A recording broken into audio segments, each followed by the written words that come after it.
I wanted to ask you, first of all, about some exits from Manchester United. Reports from Plattenberg today that Barca are now making Rashford their number one target. And also Jadon Sancho turning down quite big money from Juve, we're led to believe. If you could break those down for us, that would be amazing, please, Ben.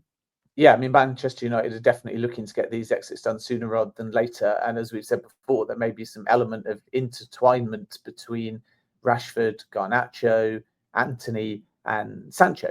And naturally, you have Sancho, who would like to find permanent solution and feels like the £25 million fee, which was the same as Chelsea's obligation, is pretty much below his market value. And therefore, there will be interesting suitors, but he's got to drop his wage demands. And at the moment, there's no agreement between Sancho and Juventus on terms. It was the same with Sancho and Napoli, and Fenerbahce never really moved. They tried and inquired, but the suggestion they made an offer is wide of the mark, according to my understanding. So Sancho has to drop his demands if Juve or any other club is to come off. And at the moment, we're waiting to see whether that's the case. If he does, then the move will happen sooner rather than later. And Sancho is open to Juventus. That's my understanding. Antony's waiting for Real Betis. It's his desired destination. And I think the Antony side feel if Manchester United get another outgoing or possibly two, that Manchester United might be more open to doing another loan there, very possibly with an option to buy. Marcus Rashford and Barcelona situation remains. Manchester United want 40 million. And it's true that Barcelona have Rashford quite high in their thinking. It'll be interesting to see if Bayern enter the race as well. So both of these clubs wanted Nico Williams, but as I revealed, extended at Athletic Bilbao. Both of these clubs want Luis Diaz, but Liverpool quite bullish with each of them saying not for sale. And my understanding is that there hasn't even been a formal bid from Bayern because Liverpool are not allowing a formal bid or any kind of engagement. So if Bayern are sending things, then effectively it's straight in the trash bin from Liverpool at the moment, and only something astronomical is going to change that. So that leads both of the clubs to think, can Marcus Rashford be a solution? The good news for Barcelona is that Rashford is not like Nico Williams in wanting written or binding guarantees of registration. So there's kind of two aspects to this. The first is, can Barcelona afford Marcus Rashford in club to club with Manchester United? And given they were very public in saying we can trigger the Nico Williams release clause at 58 million euros, Manchester United, should they receive an approach, and they haven't yet in a formal sense, are to my knowledge going to be pointing to Nico Williams, even though it didn't come off, and saying you were ready to trigger the 58 million euros, so you've got to pay the 40 million pounds. Second part is within their squad space wage-wise, can they register Marcus Rashford? And that's the other complication. And Rashford, I'm told, is prepared to just wait, unlike Nico Williams, and have faith in Barcelona to get the registration part over the line, which requires clearing squad wage space. Then you've got to agree a deal with Manchester United. And I'm still told that they don't want to do a loan this early in the window. They're going to stick to their £40 million asking price. Maybe there's a halfway house of a loan with an obligation to buy to give Barcelona a better structure. But it's all really on whether Barcelona can make this deal financially work, because Marcus Rashford is prepared to wait for Barcelona. His number one choice is Barcelona, but it's not at the moment anyway, this early in the window, going to be a loan. And then with Garnacho, it's a case of no real concrete clubs are coming out the woodwork yet in any kind of club-to-club sense, which is a bit of a surprise. Manchester United's asking price remains around £60 million. Nothing is advancing yet, despite interest between Napoli and Garnacho. There's been some interest from Turkey and Saudi Arabia. Player prefers to stay in the Premier League. Now we're in the new financial year. Villa may be a club to watch as well. But that's the one Manchester United really want to get done sooner rather than later, because they know that £60 million or even £50 million, if the price does drop a little bit, is pure profit on the books. And that could allow Manchester United to really get moving in the market. Yeah, I saw you say something on the United stand the other day about United really don't want to be seen as pushovers. They're going to wait things out. Of course, that comes with a risk. The risk is that you don't sell the players, you don't get the money generated to buy players, or it's too late in the window to get your main targets.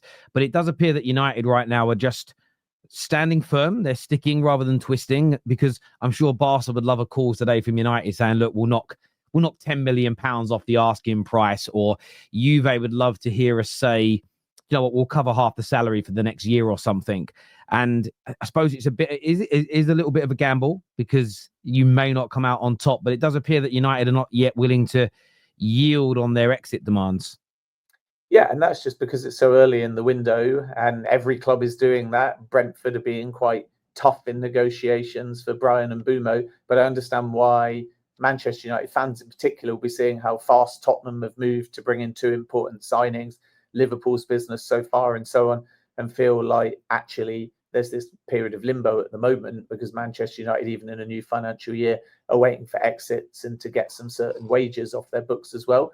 And there's an element of truth in that. But I think the pursuit for the number 9, possibly a left back and a goalkeeper, were always going to come later. And the same can be said for a midfielder coming into Manchester United as well. And if you knock 10 million off Rashford, you show an urgency to sell. And that might mean that Betis say, knock 10 million off Antony and so on. And before you know it, you're very weakened in the market. So this is really about Jason Wilcox and Christopher Vivell in this new look strategy, being as disciplined as possible with both incomings and outgoings, so they get value for money. Otherwise, they'll get taxed when they want to bring in the Mbeumos or Cunhas of this world, and they'll get fleeced when they want to sell the likes of Rashford or Antony, to the point where if you add up everything collectively at the end of the window, it won't reflect very positively on the books for Manchester United. They want to try and recoup as much of the Antony money as they can. Sancho's the most interesting one, because Manchester United really want that wage off the books, and it's not actually a high transfer fee. So I still think we'll get a breakthrough there soon.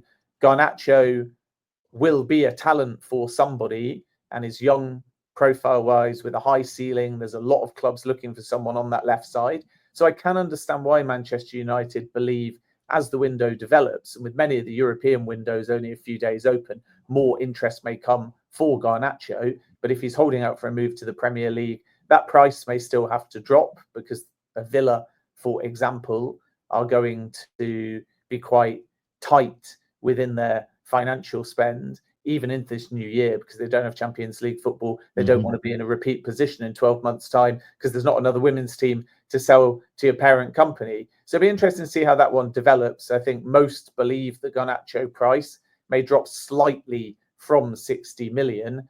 But either way, Manchester United want to bring in one, if not two, important fees sooner rather than later, so they can really get moving and start to turn their attention to a new number 9.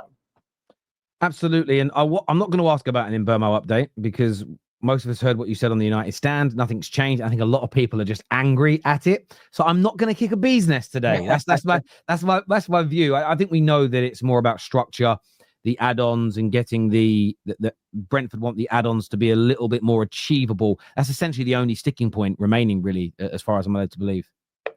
Well, I mean, there's always sticking points until there's a 100% deal, but sticking points don't mean behind the scenes things are not moving. And as you say, it's largely about, can Manchester United find a way to get between Cunha, 62.5 million, and 65 million in a way that pleases Brentford? And can they do it quick enough to the point where nobody comes in for Yohan Wissa, which is the new complication? We know Nottingham Forest are looking at Wissa. Newcastle hold an interest as well. Tottenham have obviously now added Morgan Gibbs-White. So I think it unlikely that Wissa's another through the door. You can never say never because of the Thomas Frank connection, but naturally someone would probably have to leave Tottenham in order for them to now enter the race. And I think Brentford, with a new manager in Keith Andrews, who's never been a senior manager before, won't want to still lose Mbeumo and Wissa in the same window. So whether or not Wissa develops and whether or not Mbeumo gets over the line, those two tales could be somewhat intertwined. But Manchester United's position is the same. They don't want to be bidding every single day and getting to bid 4, bid 5, bid 6, and suddenly finding themselves 10, 15 million over what they originally bid or what they originally wanted to pay. And then the second thing is still Mbeumo is waiting for Manchester United. He only wants Manchester United. So there's not a rival there that makes Manchester United panic. The rival, like I say, may be others pushing fast for Wissa in the coming days that may force Manchester United's hand a little bit to get this one done with urgency. And if you have a scenario where, regardless of the final amount, because Manchester United fans always ask me, why don't we just pay the extra 5 million? Or if other deals are what Brentford want or in that ballpark, why are we not matching it? Because the market shows there's plenty of players at the moment that are going for 60, 65 million. If Noni Madueke is 52 million, Anthony Elanga is 55 million, Morgan Gibbs-White is 60 million, why wouldn't Mbeumo, in amazing form last season, be above all of those fees? So I get that a lot. But there's also this factor here of, if Manchester United's first bid was 45 plus 10, if their last bid, let's just call Brentford's asking price 70, even though I think that's grandstanding, if their last bid is 65 plus 5, then they've gone up from 45 fixed to 65 fixed in that scenario in the space of 4 weeks. And that shows the market, even if people think the first bid was low and the last bid is value for money. And again, this is just an example, not saying that that is the case. But if you jump up that high in a month, then you send a message to the whole market throughout the window and future windows that you're the club that will always go up 20 million, regardless of if your first offer was a low ball and the last offer is actually perfectly fine and accepted by most to be value. So this is where the disciplined negotiation has to come in, because if they're still that club that first offer and third offer are miles apart, then every single club they deal with in future is just going to be like, we'll follow what Brentford did and we'll get 20 million more than whatever the first bid is. And this is why Jason Wilcox is taking his time to make sure that if Manchester United do get Mbeumo over the line and there remains optimism, they will do so by being disciplined.